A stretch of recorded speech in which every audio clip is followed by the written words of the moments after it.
மார்கழி மாதத்தில் பாவை நோன்பு பூர்த்தியாகி நெய் சொட்ட சொட்ட பால் சாதம் சாப்பிட்ணும் கண்ணான ஆண்டாள் கேட்க, அந்த ஒரு நிகழ்வு என்றைக்கின்னு பார்த்திங்கன்னா கூடாரை வெல்லும் அப்படிங்கிற ஒரு பண்டிகையாக கொண்டாடிட்டு வரோம்.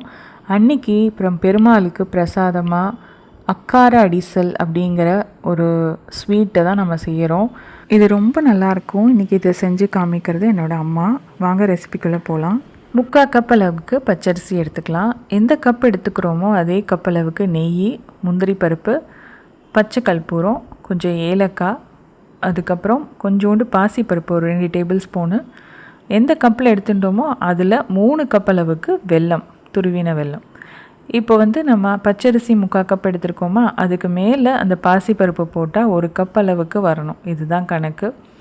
ஸோ நம்ம வெல்லத்தை இப்போ கரைய விட போகிறோம். ஒரு பாத்திரத்தில் வெல்லத்தை போட்டு ஒரு 3/4 கப் அளவுக்கு தண்ணி விட்டு கொதிக்க விடணும்.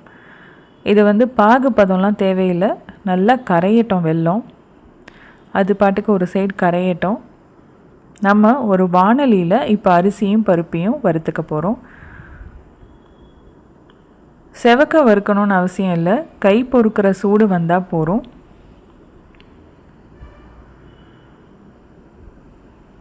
இந்த அரிசியும் பருப்பையும் நல்லா வறுத்துட்டு அதை ஒரு 2 தடவை அலம்பிட்டு ஒரு 10-15 நிமிஷம் அதை நல்லா ஊற வச்சிடலாம். இப்போ இந்த அரிசி நல்லா ஊறியாச்சு. இப்போ இதில் 3 டம்ளர் அளவுக்கு, எந்த கப்பில் நம்ம அரிசி பருப்பு எடுத்தோமோ அதே கப்பில் 3 டம்ளர் அளவுக்கு பால் மட்டும் விட்டு வேக வைக்க போகிறோம். நான் இன்றைக்கி நார்மலான பால் தான் எடுத்திருக்கேன். காய்ச்சி ஆறின பால், பேக்கெட் பால் தான் எடுத்திருக்கேன்.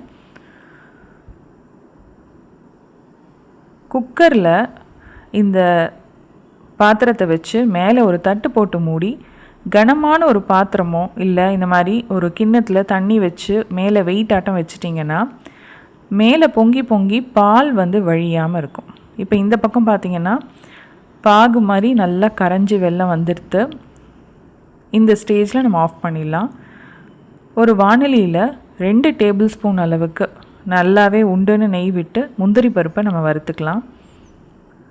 இந்த ரெசிபிக்கு பார்த்திங்கன்னா நம்ம எவ்வளோ அரிசி பருப்பு எடுக்கிறோமோ அந்த கப் அளவுக்கு ஈக்குவலாக நெய் தேவைப்படும். கொஞ்சம் தாராளமாக விட்டால் தான் இந்த ரெசிபி நல்லாயிருக்கும். ஆண்டாள் சொன்ன மாதிரி சொட்ட சொட்ட நமக்கு இந்த பால் சாதம், அதாவது அக்கார அடிசல் ரெடியாகும். இப்போ நம்ம வெந்து ஒரு 6-7 விசில் விட்டுருப்போம். இந்த பாலும் இந்த சாதம் பருப்பெல்லாம் நல்லா குழைவாக வெந்து வந்திருக்கு. இதை நல்லா மசிச்சுக்கணும். சூடு இருக்கும் போதே மசிச்சுக்கணும், ரொம்ப ஆற விட்டுறக்கூடாது. குக்கரில் ஸ்டீம் போய் வெயிட்டை ரிலீஸ் பண்ண உடனே நம்ம இதை மசிச்சு ரெடியாக வச்சுக்கணும்.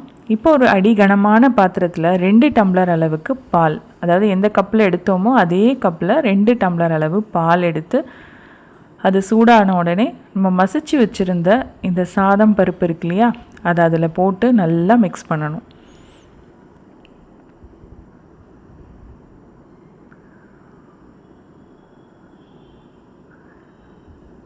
இது பால்லையே நல்லா இப்போது வெந்திருக்கு ஆல்ரெடி. இப்போ திருப்பி நம்ம இதை பாலில் கொதிக்க விட்டுருக்கோம். இது நல்லா சேர்ந்தாப்பில் கொதிச்சாவிட்டு நம்ம பாகு கரைச்சி வச்சுருக்கோம் இல்லையா, அதை நல்லா வடிகட்டி இதில் சேர்த்துக்கணும். 3 டம்ளர் வெல்லத்துக்கு நம்ம 3/4 டம்ளர் தண்ணி விட்டு கிடைச்ச பாகு இது. இதை விட கம்மியாக தண்ணி விட்டு பண்ணோன்னா பாகு இன்னும் கொஞ்சம் கம்மியாக கிடைக்கலாம். ஆனால் இப்போ நம்ம பாகு எடுத்துருக்கோம் இல்லையா, இதுலேயே இந்த பால் சாதம் நல்லா சுண்ட சுண்ட காயணும். அப்போ தான் அந்த டேஸ்ட் வரும். இல்லைனா அக்கார அடிசல் டேஸ்ட்டு கிடைக்காது, நமக்கு சக்கரை பொங்கல் மாதிரி ஆகிடும். அதனால் இந்த அளவு அப்படியே நீங்கள் கரெக்டாக போட்டிங்கன்னா உங்களுக்கு நல்ல ஒரு கன்சிஸ்டன்சி வரும். இப்போ முதல்ல நம்ம 2 டேபிள் ஸ்பூன் அளவுக்கு நெய் விட்டுக்கலாம். இதை நல்லா மிக்ஸ் பண்ணி இந்த நெய்யெல்லாம் சுண்டினா விட்டு அடுத்த ஈடு நெய் விடலாம். இப்போ பார்த்திங்கன்னா கொஞ்சம் மேலே தெளிக்க ஆரம்பிக்கும். அதனால் ஒரு பிளேட் வச்சு லைட்டாக மூடிக்கோங்க. கொஞ்சம் கேப் இருக்கிற மாதிரி மூடிட்டு அப்பப்போ நம்ம கிளறி விட்டுக்கலாம். அப்படியே விட்டுட்டோன்னா அடி பிடிச்சிக்கும். அதனால் 2 நிமிஷத்துக்கு ஒரு தடவை கிளறி விட்டுக்கோங்க. இப்போ அடுத்த பேட்ச் நெய் விடுறேன். 2 டேபிள் ஸ்பூன் அகெயின் திருப்பி விட்டுருக்கோம். இதை நல்லா மிக்ஸ் பண்ணிக்கலாம்.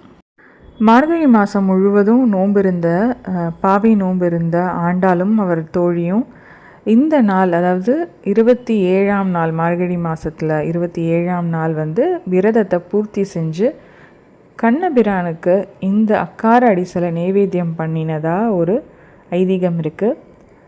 நெய் சொட்ட சொட்ட இந்த அக்கார அடிசலை உன்னோடு சேர்ந்து நான் சாப்பிட்ணும் கண்ணா அப்படின்ட்டு ஆண்டாள் சந்தோஷப்பட்டதா ஒரு பாடல் இருக்குது.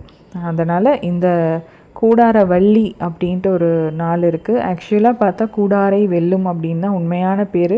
அது மருவி கூடார வள்ளி அப்படின்னு ஆனது. அன்றைக்கி இந்த அக்கார அடிசல் பண்ணுறது ரொம்ப விசேஷம்.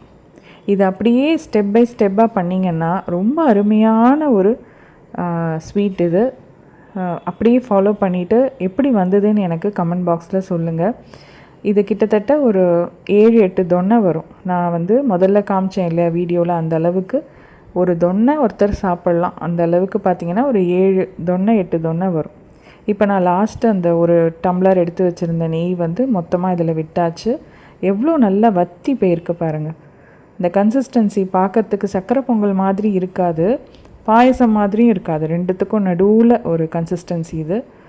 கொஞ்சம் ஏலக்காய் பொடி போட்டு நல்லா மிக்ஸ் பண்ணலாம். அதுக்கப்புறமா பச்சை கற்பூரம் இதுக்கு ரொம்ப முக்கியம். கொஞ்சமாக எடுத்து அதை நல்லா கையில் நசுக்கி விட்டு அதையும் ஆட் பண்ணிக்கலாம். அப்புறம் நம்ம வறுத்து வச்சுருந்தோம் இல்லையா முந்திரி பருப்பு, அது எல்லாத்தையும் போட்டு நம்ம ஒரு கிளறிட்டு மூடிடலாம். இப்போ பார்க்குறச்சே ரொம்ப பாயசம் மாதிரி இருக்கும். ஆனால் ஒரு 10-15 நிமிஷம் கழித்து பார்த்திங்கன்னா கரெக்டான பதத்துக்கு வந்திருக்கும். நான் காமிக்கிறேன். திருமணம் வந்து கை கூடுறதுக்கு கூடாரவள்ளி அன்னைக்கு ஆண்டாளை தரிசனம் செய்கிறது ரொம்ப நல்லது அப்படின்னு சொல்லுவாங்க. இந்த கூடாரவள்ளி அப்படின்னு சொல்லக்கூடிய கூடாரை வெல்லும் அது என்றைக்கின்னு பார்த்திங்கன்னா 11ஆம் தேதி ஞாயிற்றுக்கிழமை வருது. அன்னைக்கு ஆண்டாளுக்கு ரொம்ப பிடிச்ச நெய் சொட்ட சொட்ட இருக்கக்கூடிய இந்த பால் சாதமான அக்கார அடிசலை கண்ணனுக்காக இந்த அக்கார அடிசலை செஞ்சு நைவேத்தியம் பண்ணி கண்ணனினுடைய அருளும் ஆண்டாளினுடைய அருளும் பரிபூரணமாக பெறணும்னு வேண்டிக்கிறேன். இந்த வீடியோ பிடிச்சிருந்துன்னா உங்கள் ஃப்ரெண்ட்ஸோடு ஷேர் பண்ணிக்கோங்க. இந்த சேனலை சப்ஸ்கிரைப் பண்ணி பாருங்கள். நன்றி, வணக்கம்.